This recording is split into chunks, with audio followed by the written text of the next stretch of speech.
আসসালামু আলাইকুম সুপ্রিয় সপ্তম শ্রেণীর শিক্ষার্থী। আমরা এই ভিডিওতে তোমাদের বার্ষিক পরীক্ষার ইংরেজি বিষয় নিয়ে আলোচনা করব। শিক্ষার্থী, তার আগে একটি কথা বলে রাখছি, এই প্রশ্নটি ঢাকার একটি বিখ্যাত স্কুল থেকে সংগ্রহ করা হয়েছে। তো শিক্ষার্থী, ভিডিওটি প্রথম থেকে শেষ পর্যন্ত মনোযোগ সহকারে দেখলে তুমি অবশ্যই প্রশ্নটি বুঝতে পারবে এবং ভিডিও শেষে একটি গুরুত্বপূর্ণ কথা বলবো, সেই কথাটি তুমি মিস করলে অনেক বড় ক্ষতি হতে পারে। শিক্ষার্থী, আর কথা না বাড়িয়ে চলো ভিডিওটি শুরু করি। তার আগে আরেকটি কথা, তোমরা অনেকেই ভিডিও দেখো কিন্তু ভিডিওতে লাইক এবং কমেন্ট করতে ভুলে যাও। অবশ্যই ভিডিওতে একটি লাইক এবং কমেন্ট করবে। শিক্ষার্থী, আমি প্রথমে তোমাদের প্রশ্নটা দেখাবো, তারপরে উত্তরটা দেখাবো। তো প্রথমেই তোমাদের এই প্রশ্নের সর্বপ্রথম একটি উদ্দীপক থাকবে, অর্থাৎ গল্প থাকবে। এই গল্প থেকে তোমাদের প্রথমে এমসিকিউ প্রশ্ন থাকবে 5টি, অর্থাৎ ঠিক চিহ্ন। এই 5টি প্রশ্নের উত্তর তোমাকে লিখতে হবে। তারপরে প্রশ্ন, এই বিনঙে তোমাদের প্রশ্ন থাকবে 5টি। সেই প্রশ্নের উত্তর তোমরা উপরে যে গল্পটি দেখেছ সেই গল্প থেকে খুঁজে বের করে লিখতে হবে। শিক্ষার্থী, আমরা 2 নঙে আবার আরেকটি গল্প পাবো। সেই গল্প থেকে আমাদের থাকবে হচ্ছে ট্রু ফলস এবং ডান বাম পাশ। আমরা 2 নঙের এতে পাবো ট্রু ফলস এবং বিতে ডান পাশ বাম পাশ, অর্থাৎ এ কলমের সাথে বি কলমের ম্যাচিং। আশা করছি তোমরা 2 নং বুঝতে পেরেছো। তারপরে 3 নং। শিক্ষার্থী, 3 নঙে আমাদের একটি কবিতা থাকবে। এই কবিতাটি আমাদের বইয়ের বাইরে থেকে আসবে। তোমরা সেই কবিতাটি ভালোভাবে পড়বে এবং পড়ার পরে এই নিচের প্রশ্নের উত্তরগুলো লিখবে। তারপরে আমাদের গ্রামার পার্ট, সি পার্ট, অর্থাৎ এই সি পার্টটি শুরু হবে 4 নং থেকে। এই 4 নংয়ের প্রথমটা হলো রাইট ফর্ম অফ ভার্বস।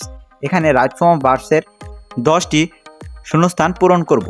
শিক্ষার্থী, পরবর্তীতে আমাদের 5 নং। এই 5 নং হচ্ছে টেন্স, অর্থাৎ যে বাক্যটি রয়েছে সেই বাক্যটি কোন টেন্সের সেই টেন্সটি নির্দেশ করে। তারপরে ওই টেন্সের একটি বাক্য নতুন করে লিখতে হবে, অর্থাৎ প্রথম বাক্যটি যে টেন্সের সেই টেন্সের নামটি এই কলামে লিখবে এবং এই কলামে যে টেন্সটির নামটি লিখেছ সেই কলামের একটি, অর্থাৎ সেই টেন্সের একটি নতুন বাক্য এই কলামে লিখতে হবে। আশা করছি 5 নংটি বুঝতে পেরেছ। তারপরে 6 নং। 6 নংয়ে প্রিপোজিশন। শিক্ষার্থী, উপরের যে বক্সগুলো রয়েছে, অর্থাৎ উপরের বক্সে কিছু প্রিপোজিশন দেওয়া রয়েছে, সেই প্রিপোজিশনগুলো শূন্যস্থানে বসাতে হবে, অবশ্যই অর্থ এবং নিয়ম অনুযায়ী। তারপরে 7 নং। 7 নং হলো কনজাকশন। এখানে কিছু কনজাকশনের কথা বলা রয়েছে। সেই কনজাকশনগুলো নিচের যে বাক্যগুলো রয়েছে সেই বাক্যের মাঝখানে, অর্থাৎ ফুল স্টপের জায়গায় এই কনজাকশনগুলো বসাতে হবে। আশা করছি 7 নং বুঝতে পেরেছ। তারপরে 8 নং। 8 নং হলো ভয়েস। এখানে ভয়েস তোমাকে অ্যাক্টিভ থেকে পেসিভ করতে হতে পারে অথবা পেসিভ থেকে অ্যাক্টিভ করা হতে পারে। শিক্ষার্থী, এনংয়ের যে আন্ডারলাইনের অংশটুকু রয়েছে সেই আন্ডারলাইনের অংশটুকু যদি অ্যাক্টিভে থাকে তাহলে তোমাকে পেসিভ করতে হবে, আর যদি পেসিভে থাকে তাহলে অ্যাক্টিভে করতে হবে। আশা করছি গ্রামার পার্টটি বুঝতে পেরেছো।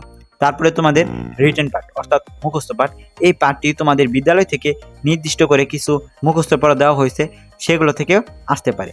তাই প্রথমে তোমাদের 9 নং এবং 10 নংয়ে লেটার থাকবে, অর্থাৎ একটি ফর্মাল লেটার, একটি ইনফর্মাল লেটার। তোমরা এই 9 নং এবং 10 নংয়ের ফর্মাল ইনফর্মাল 2 ধরনের লেটার পাবে এবং এই 2টি লেটারের জন্য, ফর্মালের জন্য 10 এবং ইনফর্মালের জন্য 10, অর্থাৎ 10 10 20 রয়েছে। তারপরে 11 নং। 11 নংয়ে তোমাদের লিখতে হবে ডায়লগ। সেই ডায়লগটি অবশ্যই তোমাদের প্রতিষ্ঠান থেকে তোমাদের দিয়েছে, যদি না আসে তাহলে তোমরা নির্দিষ্ট কয়েকটি ডায়লগ অবশ্যই শিখেছ, সেই ডায়লগটি এখানে লিখে দিবে। শিক্ষার্থী, আশা করছি তোমরা প্রশ্নটি বুঝতে পেরেছো। এখন আমরা এই প্রশ্নের উত্তরটি দেখব। এখানে আমাদের প্রত্যেকটি প্রশ্নেরই উত্তর এখানে রয়েছে, অর্থাৎ 1 নংয়ের এর উত্তর এখানে লিখে দিয়েছি, তারপরে বির উত্তর তাও আমরা লিখে দিয়েছি। এখানে 2 নংয়ের এ, অর্থাৎ ট্রু ফলসের উত্তর লেখা হয়েছে, ডান বাম পাশের উত্তর লেখা হয়েছে। তারপরে 3 নংয়ের উত্তর আমরা এখানে লিখে দিয়েছি। 4 নং, 5 নং প্রত্যেকটারই উত্তর আমরা এখানে লিখে দিয়েছি। তোমরা অবশ্যই উত্তরগুলো প্রশ্ন দেখে দেখে পড়ে নিবে।